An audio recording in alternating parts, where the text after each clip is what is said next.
परम श्रद्धेय सद्गुरु श्री मधुसूदन साई जी अपने व्यक्तिगत पुरुषार्थ से और व्यक्तिगत प्रतिभा से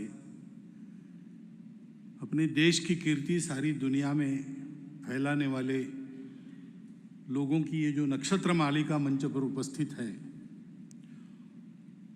इन सभी के चरणों में मेरा प्रणाम। उपस्थित सभी अन्य मान्यवर नागरिक सज्जन, माता भगिनी और छात्र छात्राएं, बंधु भगिनी, सबसे पहले मैं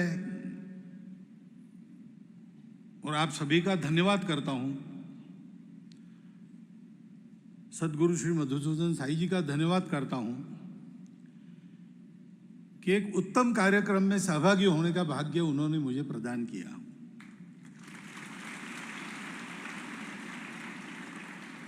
यह कार्यक्रम उत्तम इसलिए है कि सब कुछ व्यवस्थित, जैसा तय था वैसा। एक वो मेडल क्लिप की गड़बड़ छोड़ दी तो बाकी सब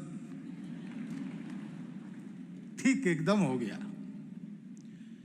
और यद्यपि लंबा है, समय से चल रहा है,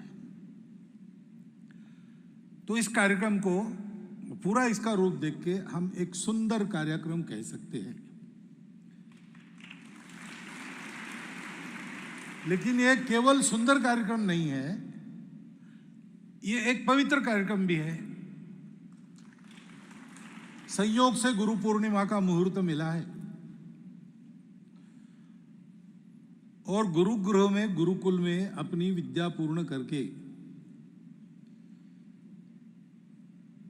समावर्तन समारोह में पहली बार, पहले समावर्तन समारोह का ये जो छात्र छात्राओं का समूह है वो अब अपने कर्तव्य करने के लिए कर्म क्षेत्र में जाएगा। तो इसके साथ जो गुरु के प्रति आदर की, सम्मान की, समर्पण की भावनाएं हैं, अपने गुणों में उत्कर्ष पाने की, जिसको एक्सेलेंस कहा गया, उत्कृष्टता पाने की, उसकी भावना है। अपनी उत्कृष्टता का उपयोग अपने देश को उत्कृष्ट बनाते हुए मानवता की उत्कृष्टता बढ़ाने के लिए करने का एक पवित्र विचार लेकर ये सारा कार्यक्रम हो गया है। तो ये केवल सुंदरम नहीं है, शिवम और सुंदरम है। और अभी तक जो आपने सुना, आपको ये ध्यान में आया होगा कि इसके साथ सत्य जुड़ा है।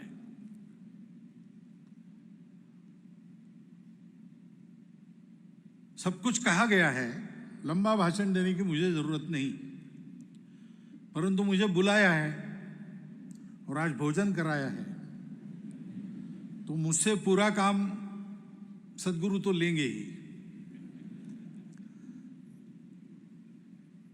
इसलिए उन कही हुई बातों को ही अगर आप फिर से ध्यान में लाते हैं, मेरे साथ पुनर्स्मरण कीजिए तो आपको पता चलेगा। सबसे पहले बात की गई कैरेक्टर की, जो आदरणीय चिदंबरम जी ने, मैं उनके भाषण का वो की वर्ड मानता हूं, कैरेक्टर। अपने यहां उसका भाषांतर हम करते चरित्र, लेकिन चरित्र तो जो दिखती है वो कृति होती है। हमारे यहां शील को माना गया है। जो भी हम करते हैं उसके पीछे एक हमारे मन की स्थिति होती है, विचारों की स्थिति होती है, हमारी वैल्यूज होती है। हमारी जैसी वैल्यूज है वैसी हमारी एक्शन होगी। शील के आधार पर चरित्र बनता है। आज विश्व में जो सारी समस्याएं दिखती है, उनके मूल में हम देखेंगे तो 2-3 कारण सब समस्याओं के पीछे बताए जा सकते हैं। एक तो विज्ञान ने अपने दृष्टि से अलग अलग करके सब देख लिया, फ्रैगमेंटरी अप्रोच करके सब देख लिया। आवश्यक है, अगर अपरा विद्या सीखनी है, अगर अविद्या को सीखना है, अगर सीखना है तो सीखना ही पड़ता है। अपने परंपरा का आदेश है, अविद्यया मृत्युम तीर्थवा। लेकिन आज जो प्रचलित हमारा बाह्य जगत का अध्ययन, उसमें उसको जोड़ने वाला फैक्टर क्या है इसका पता नहीं है। अभी अभी विज्ञान वहां पहुंच रहा है, सब कुछ रिलेटेड है, लेकिन रिलेशन क्या है अभी पता नहीं चला है। और इसलिए आपस में समन्वय, संतुलन ऐसा बैठता नहीं, संघर्ष की स्थिति सर्वत्र है। और इसलिए विश्व में आपकी भाषा अलग है तो संघर्ष, आपकी पूजा अलग है तो संघर्ष, आपके देश अलग है तो संघर्ष, विकास का पर्यावरण से संघर्ष, विज्ञान का अध्यात्म से संघर्ष, ऐसा ही जीवन गत 1000 वर्ष चला है। इसको जोड़ने वाला जो फैक्टर है उसका ज्ञान हमारी परंपरा में है। शरीर, मन, बुद्धि, इनको जोड़ने वाला आत्मा है। ये सब आत्मा के अनुचर बनकर काम करते हैं, तब गाड़ी ठीक चलती है।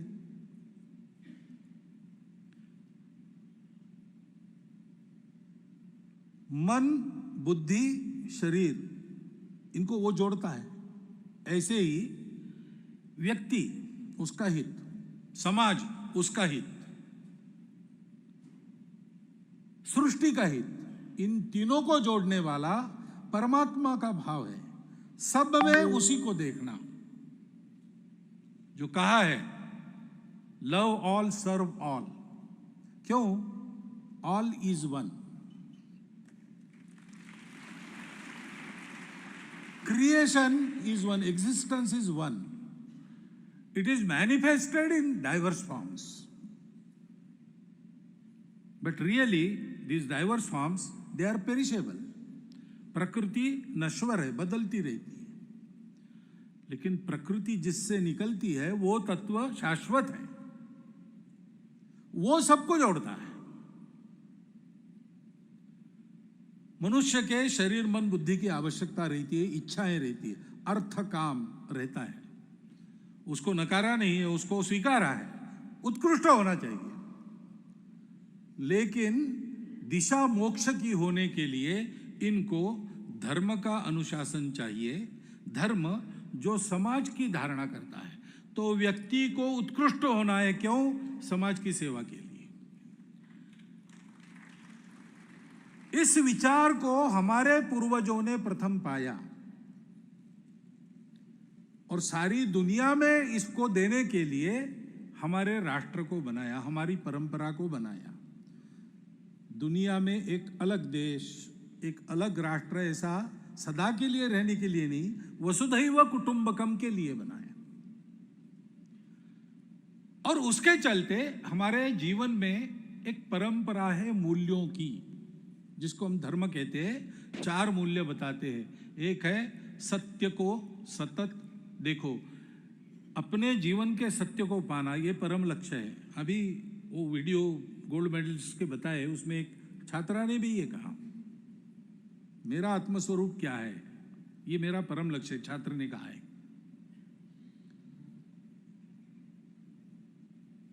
उसके आधार पर वो सत्य है करुणा से जीवन जीना, तो परोपकार होता है। व्यक्तिगत जीवन में सत्य को पाने की सतत साधना, सामूहिक जीवन में परोपकार युक्त जीवन, स्वार्थ का जीवन नहीं। मेरे विकास में सबका विकास होना चाहिए।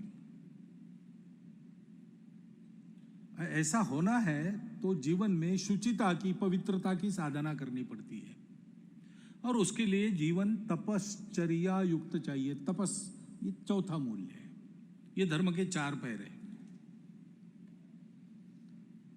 और शिक्षा देना व्यक्ति को, तो मृत्यु से तरण करने के लिए अविद्या या अपरा विद्या का अध्ययन आवश्यक है।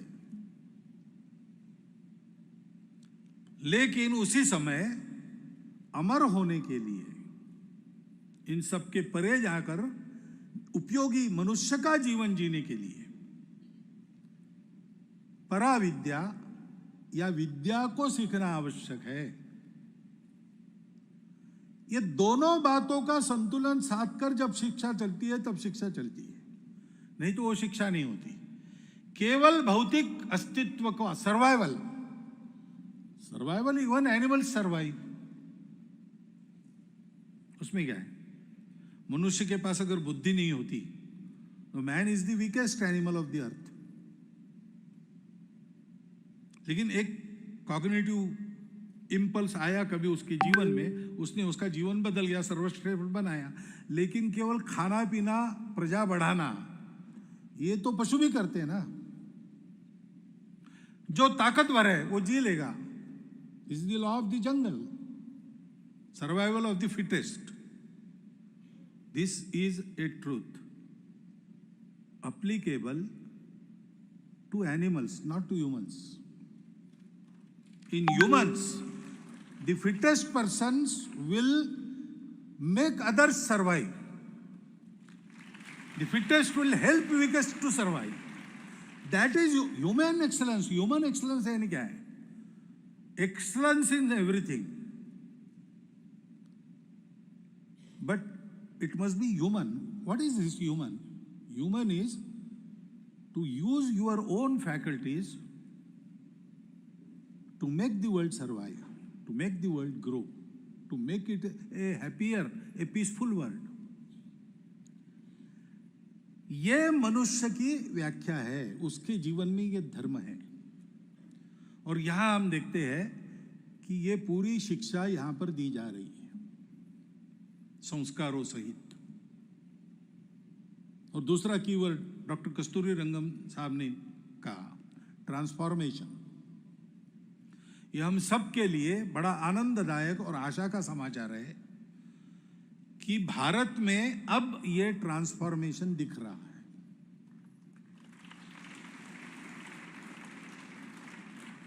अब दिख रहा है, इसका मतलब अभी हुआ है ऐसा नहीं है।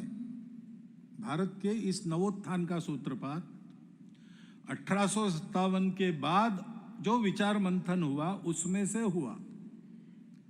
उस समय स्वामी विवेकानंद जैसी विभूतियां हो गई, उन्होंने हमको एक दिशा दिखाई।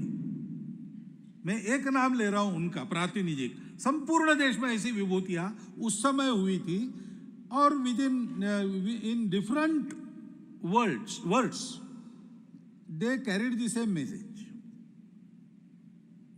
वही अविद्या मृत्युम तीर्थवा विद्या मृतम अश्नुते। और भारतवर्ष को बड़ा होना है क्योंकि दुनिया में इस तत्व की स्थापना होनी है। धीरे धीरे वो प्रोसेस चल रही। हम सुनते थे कुछ अच्छा होगा, हमको लगता नहीं था, लेकिन आज लगता है क्योंकि ऐसा दिखता है। और आज आप भी ऐसा मानते होंगे कि आज इन 3 घंटों में हमने यहां पर यही देखा है।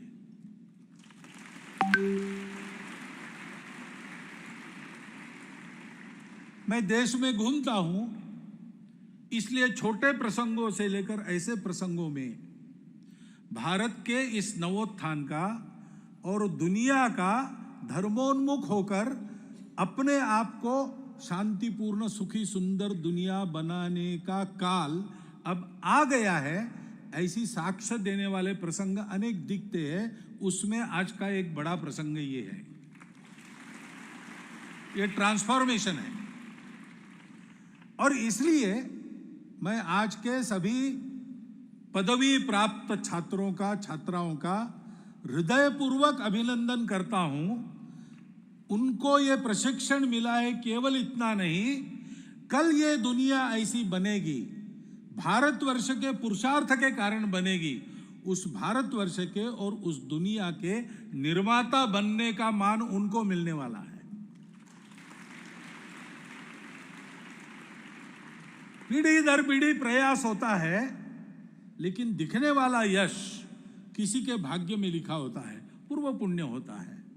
आने वाली पीढ़ी के नसीब में ये भाग्य लिखा गया है।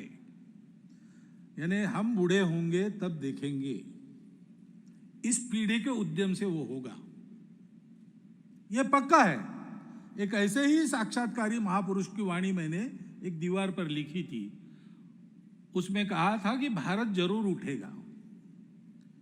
अभी अपने आलस्य और निद्रा को त्याग कर हलचल करके भारत बड़ा होगा। बड़ा होने के बाद आधुनिक विज्ञान और अपना परंपरागत ज्ञान, इसका समन्वय करके सारी दुनिया के लिए एक नए युग का सूत्रपात भारत करेगा।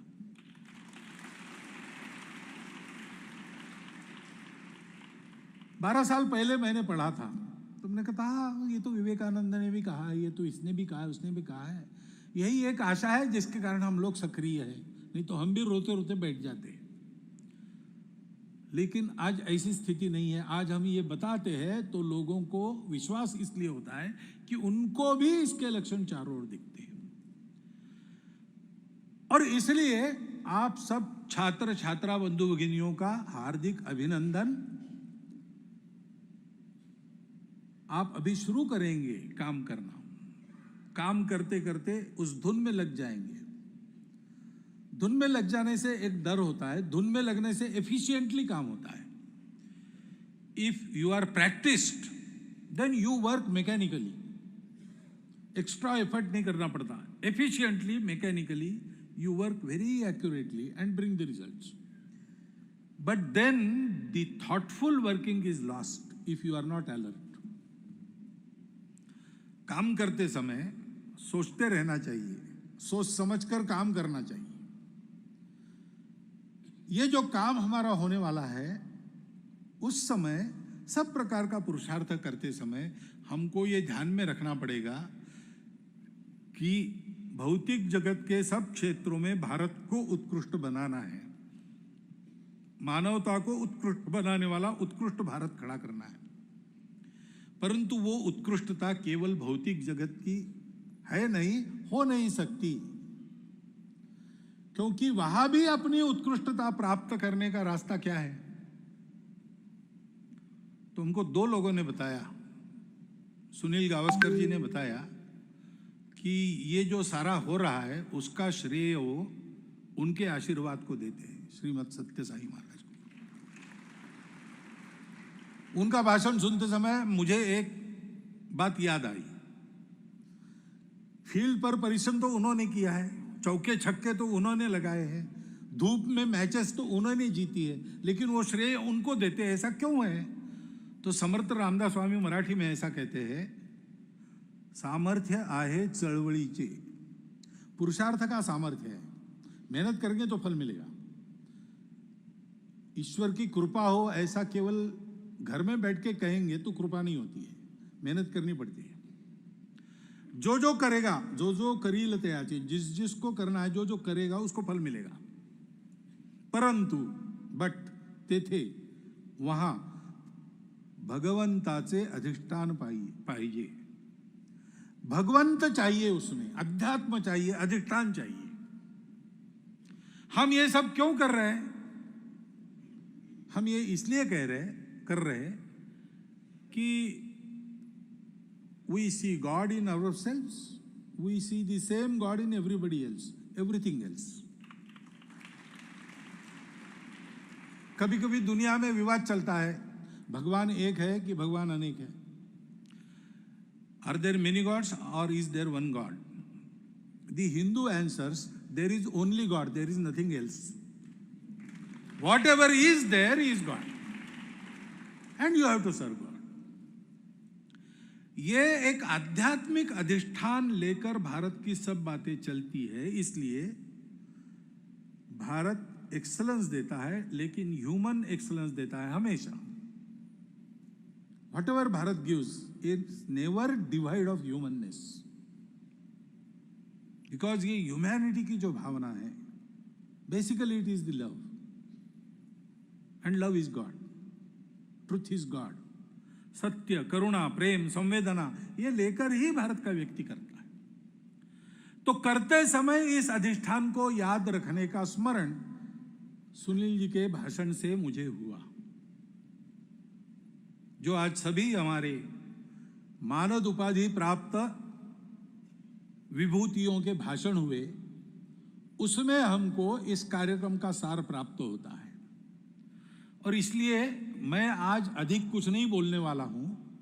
इसी का स्मरण मैंने आपको करा दिया है, उसका आप चिंतन करेंगे तो आज के इस सत्यम शिवम सुंदरम कार्यक्रम का आनंद भी वो तो आपको प्राप्त हुआ ही है। उसमें से जो बोध लेकर ये छात्राएं तो काम करेंगी, उन्होंने अपना संकल्प बोल के दिखाया है, हम सबको भी करना है। वो करने के लिए रास्ता क्या है, दिशा क्या है, प्रेरणा क्या है, इन सबका ज्ञान भी आज हमको यहाँ हुआ है। तर्कों से हुआ है, क्योंकि शब्द से बोला गया तो उसके पीछे तर्क आता है, ये विचार आता है, लेकिन वो कोरा तर्क नहीं है, उस विचार के पीछे जीवन का अनुभव है। तो अनुभव सिद्ध, और ये ऐसे ही सब काम हुए हैं, ये इतिहास है। इसलिए एक इतिहास सिद्ध, तर्क सिद्ध, अनुभव सिद्ध सत्य इस कार्यक्रम के रूप में, अत्यंत पवित्र रूप में और सुंदर रूप में, एक सत्यम शिवम सुंदरम अनुभव के रूप में हम सब ने पाया है, उसका उत्तम उपयोग हम करेंगे। और ये करते समय ऐसे जो काम चलते हैं, मन ही मन ये सारे काम बढ़ते रहे, ऐसी शुभकामना तो करेंगे ही, परंतु जहां जहां सज्जन शक्ति ऐसे अच्छे काम कर रही, वहां वहां उनके पीछे अपना सामर्थ्य लेकर खड़ा होना, ये भी काम हमको करना है। क्योंकि भगवान की इच्छा से ये उद्यम हो रहा है, और समय समय पर ऐसा उद्यम करना ये भारतवर्ष के भारतीयों का दायित्व है। उनके संपूर्ण जीवन की सार्थकता उसी में है। उस जीवन की सार्थकता को पाने का, उस जीवन की सार्थकता के परिणामों को देखने का सद्भाग्य आप सबको मिले, ऐसी शुभकामना मैं व्यक्त करता हूं। और मेरा भाषण आपने सुन लिया, इसलिए आपके प्रति कृतज्ञता व्यक्त करता हूं, फिर से ऐसा एक सुंदर अनुभव मुझे देने के लिए, और सद्गुरु जी को धन्यवाद देता हूं, और मेरे 4 शब्द समाप्त।